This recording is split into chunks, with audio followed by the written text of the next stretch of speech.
2 లక్షల పెట్టుబడి, unlimited growth. EcoBlue AdBlue franchisee. Smart investment, great returns. Rayalaseema ముఖ చిత్రాన్ని మార్చే మరొక పరిశ్రమకి ఈరోజే శ్రీకారం చుట్టారు.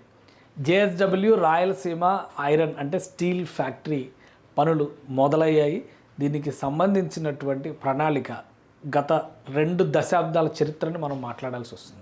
గతంలోనే ఐరన్ ఓర్కి ఓబుళాపురం మైనింగ్ కేసుల దగ్గర నుంచి మాట్లాడుకోవాల్సి వస్తుంది నిజం చెప్పాలంటే. ఎందుకంటే అక్కడ ఐరన్ ఓర్ దొరుకుతున్నా కానీ సరైనటువంటి ఉక్కు కర్మాగారం లేదు అనేటువంటి విమర్శలు రాజకీయంగా రకరకాల సంక్షోభాలకు దారితీస్తుంది. ఆ తర్వాత 2004లో అధికారంలోకి వచ్చినటువంటి రాజశేఖర రెడ్డి ప్రభుత్వం బ్రాహ్మణి స్టీల్స్ పేరుతో ఒక స్టీల్ ఫ్యాక్టరీని కడపలో స్టార్ట్ చేసేటువంటి ప్రయత్నం చేసింది. కానీ అది సాకారం కాలేదు. ఆ తర్వాత 2014 రాష్ట్ర విభజన సందర్భంలో విభజన చట్టంలో ఇచ్చిన హామీ మేరకు కడప ఉక్కు, కడప స్టీల్ ప్లాంట్కి అనేటువంటి నినాదంతో అక్కడ ఒక స్టీల్ ప్లాంట్ పెట్టాలనేటువంటి ప్రతిపాదనని కేంద్ర ప్రభుత్వం విభజన చట్టంలోనే పెట్టింది. అది కూడా సాకారం కాలేదు.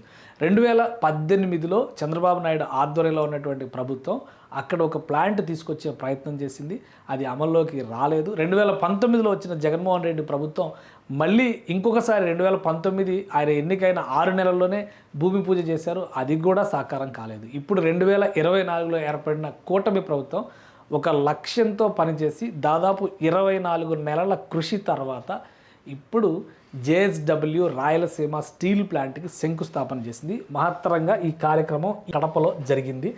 అలానే రాయలసీమ ముఖ చిత్రాన్ని మార్చేటువంటి ప్రాజెక్ట్ ఇది అవుతుందని చెప్పని ముఖ్యమంత్రి చంద్రబాబు నాయుడు, జేఎస్డబ్ల్యూ అధినేత సజ్జన్ జిందాల్, ఇతర రాజకీయ ప్రముఖులు, రాజకీయ నాయకులు, వాళ్ళతో పాటు మంత్రులు, ఎంపీలు వీళ్ళందరూ కూడా ఇందులో పాల్గొన్నటువంటి కార్యక్రమం ఇది.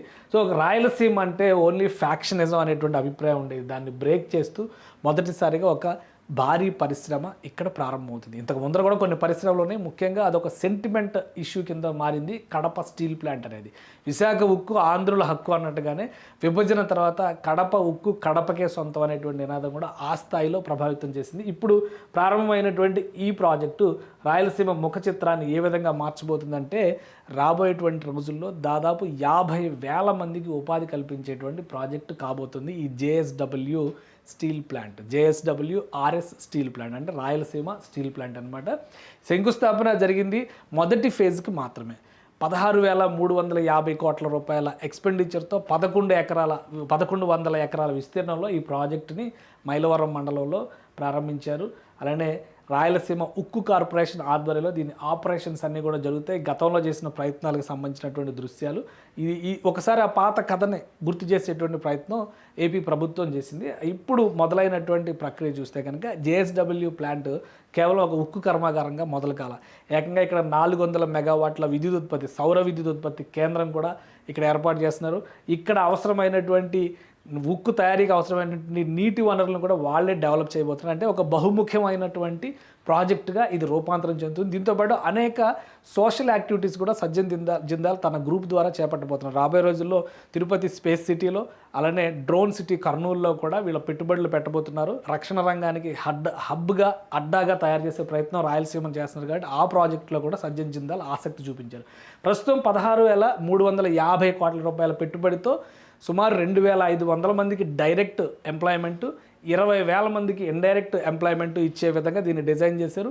2,000 మెట్రిక్ టన్నులు 2 మెట్రిక్ టన్నులు అంటే 20 లక్షల టన్నుల కెపాసిటీ ఉండేటువంటి సంవత్సరానికి 2 మెట్రిక్ టన్స్ కెపాసిటీ ఉండేటువంటి ప్లాంట్ ఇక్కడ సాకారం కాబోతుంది. 24 నెలలే టైం పెట్టారు 2 సంవత్సరాల్లో. అంటే 2026లో ఇప్పుడు ఆపరేషన్స్ మొదలుపెట్టారు కాబట్టి 2028 మళ్ళీ ఈ సమయానికి ప్లాంట్ను ప్రారంభించే దిశగా వెళ్ళబోతున్నారు. ఆ తర్వాత సెకండ్ ఫేజ్ యాక్టివిటీ కూడా మొదలవుతుంది. సో ఇలా 3 దశల్లో సుమారు 50,000 కోట్ల రూపాయల పెట్టుబడులు ఈ రాయలసీమ స్టీల్ ప్లాంట్ కోసం సజ్జన్ జిందాల్ గ్రూప్ వెచ్చించబోతుంది.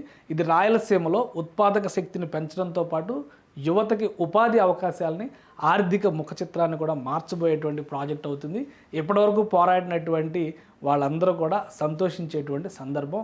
విశాఖ ఉక్కు మాత్రమే కాదు, కడప కూడా మా హక్కు అనే స్థాయిలో ప్రతి ఆంధ్రుడు నిర్ణయించేటువంటి ప్రాజెక్టు ఇది కాబోతుంది.